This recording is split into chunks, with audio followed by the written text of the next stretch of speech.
whether or not feminism is still relevant. It's still relevant. Please come, students and teachers are welcome. Please just come. If you don't want to speak, you can just watch and listen. It's going to be really fun. Thank you. See you there.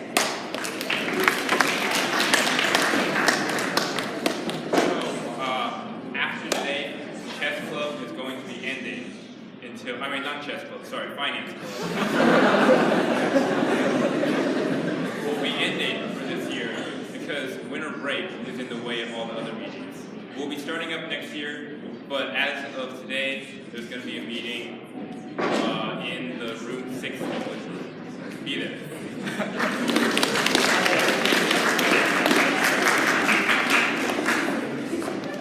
We're cleaning out the lost and found again on Tuesday, so just a reminder to come get anything you may think you have lost.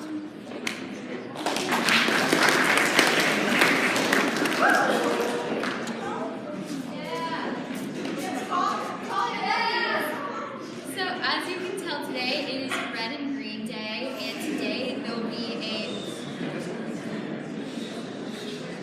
and today there'll be a present wrapping contest in the Commons at lunch, and we'll be playing music. And also tomorrow, Santa's coming, so sit on his lap and tell him what you want for Christmas.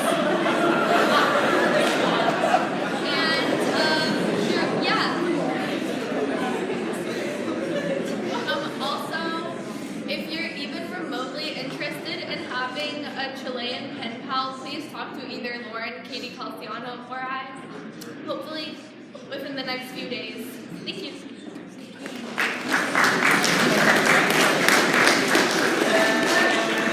I don't have my usual hat, but in the spirit of the holidays, I have this hat for the puns.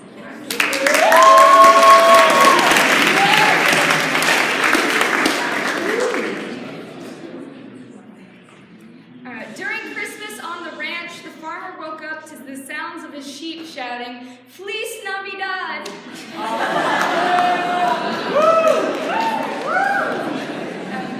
During Christmas class, you can always hear the elves shouting during attendance, "Present!" Okay, that's all I got for you.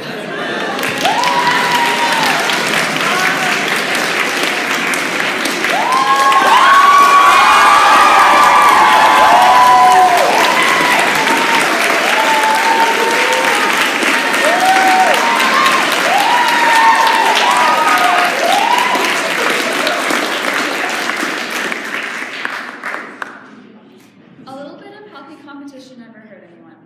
However, in my case, it rarely did any good either. Growing up with a Russian tiger mom and a sister that everybody loved meant that I always had to be the best. Whether it was during a dance recital, classroom discussion, or even a friendly game of Foursquare, I was competing with other people. My friends had to take the back burner while I was busy trying to beat up the competition. And sometimes my friends became the competition. When I was in the first grade, I took art class 3 times a week with the rest of my classmates. Coming back from a tumultuous winter break, I was eager to let my artistic spirit run free in the 45-minute period. Ms. Johnson, my eclectic art teacher, led our line of first graders into her classroom and sat us down. Me and my friends rushed to the first free empty table. We always made it our goal to sit together so we could discuss the latest recess gossip and our collection of silly bands. Not much has changed since then.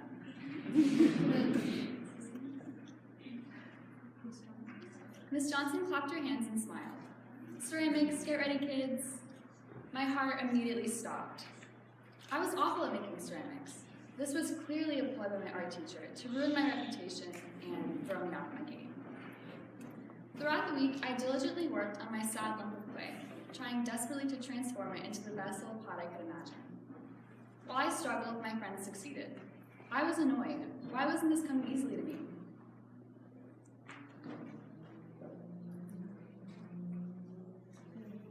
At the end of the period, it was time to put our bowls in the kiln. Mine was a hot mess.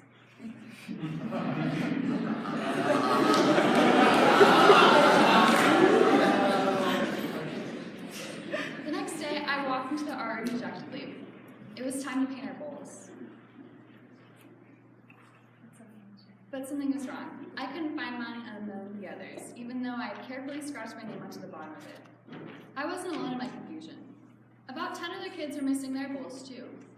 Miss Johnson led us to the back of our classroom and gently explained that our names were blown off of our bowls during the count process. One girl started crying, but I was elated.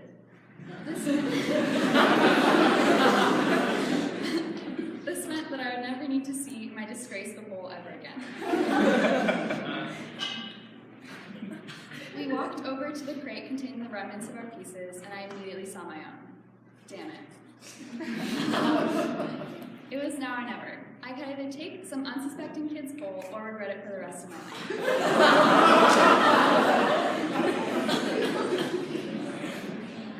Who would even notice? Half of these kids couldn't even remember how to spell their own name. I took a salvageable bowl and ran back to my seat. My heart was beating as fast as a hummingbird's wings. Had this just been my first heist? I painted and glazed the bowl, and it sat on my desk for 9 years until I started writing this speech. This brought me to the question, if I was in the same situation now, would I still have stolen someone else's bowl? Probably.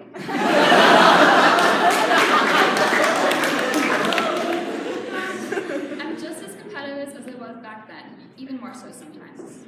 But then I thought about it a little bit more. Just because I had gotten away with it didn't make what I had done okay. I should have been prouder of my original work. So here's what I have to say. To the first grade art student, I'm sorry for taking your credit for your bowl. To my family, I'm sorry that you spent all those years praising someone else's work. And to my younger self, I'm sorry that you didn't feel like your bowl was worth keeping. I hope one day you understand that being the best isn't always worth it.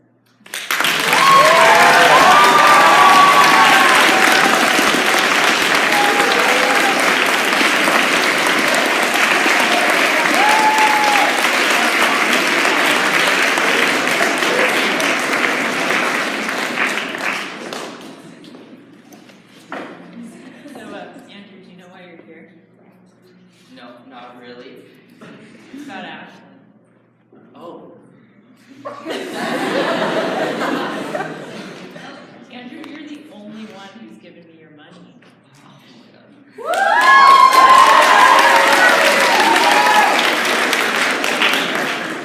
Okay, acting people, turn in your money to me or Miss Reese by tomorrow. Thank you.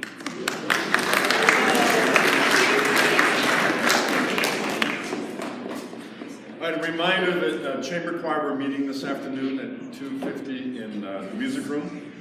And I also have some more honor choir announcements to make. These 3 students have been accepted into the All-State Honor Choir, which represents not only the fact that they're talented, but they are committed and they work hard.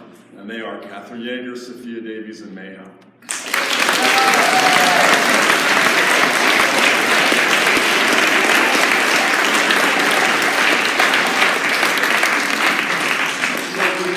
Please meet on the learning circles after this assembly and get your picture taken.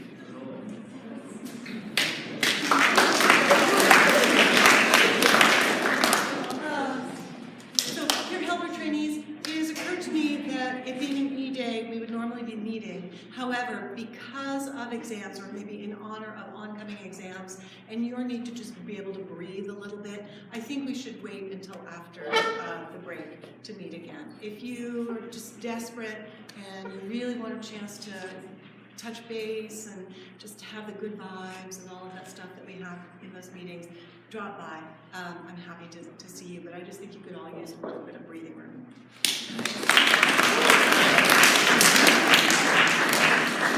I forgot to announce the most important thing, that is the winter concert on Saturday, starting at 3:30, I'm looking at someone who can confirm this.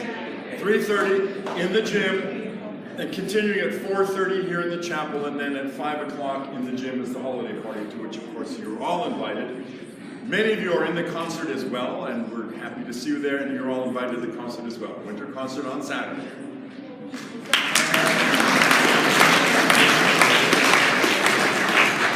Good morning.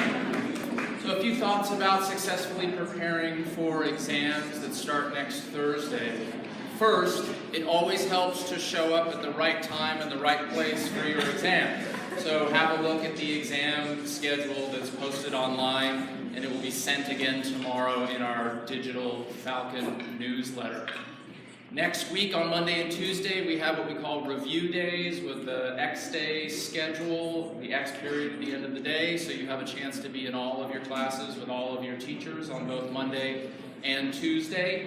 Attendance is mandatory for Monday and Tuesday, and then on Wednesday we follow with what we call a reading day. That's going to be a late start day, so if you're planning on coming to campus, you can sleep in and get a little bit more rest on Wednesday. Attendance for 8th and 9th grade and for all students is recommended on the Wednesday reading day, but it is also optional. So it's a good idea that you check in with your teachers about whether they think it would be better for you to come to class that day and to get some extra help in preparation for exams. Maybe for you it's better that you stay home and study at home on Wednesday. If you come in late on Wednesday or if you depart early on Wednesday, please sign in and sign out in the front office. Finally, if you look at the link to the exam schedule, there's also a link there for a study guide and other learning resources. The recommendations there are that you space out your studying over multiple days instead of trying to cram for an exam the night before. It also recommends that you employ a technique called retrieval practice, that is, in a sense, taking a test to study for a test. Your classes have probably shown you how to use Quizlet or Kahoot, where we've been talking to you about using flashcards, Cornell Notes, and other ways for you to study material that you want to learn for the exams. Teachers on review days are going to be going over all kinds of other study tips and recommendations for how to prepare for exams. So it's really important that you rest up this weekend so that you can be with us on Monday and Tuesday and possibly Wednesday. We also recognize that stress happens during exams. It's just natural. There's nothing wrong with you if you start to feel anxious or stressed in preparing for exams. The best thing for you to do is to check in with us. Check in with an older student who's been there before. It can tell you that it gets better. Check in with a teacher. They look so relaxed. Check in with a teacher. Come knock on Miss Sherry's door. Miss Sherry, in that Learning Resources link, has included some coping strategies for stress. Some of those are some really wonderful links to her soothing voice, leading you through some mindfulness techniques just to help you de-stress in preparation for exams. We all want you to be as successful as possible in these first semester exams. It's also great practice for end of year exams later in the year. Okay. Good luck. Thanks.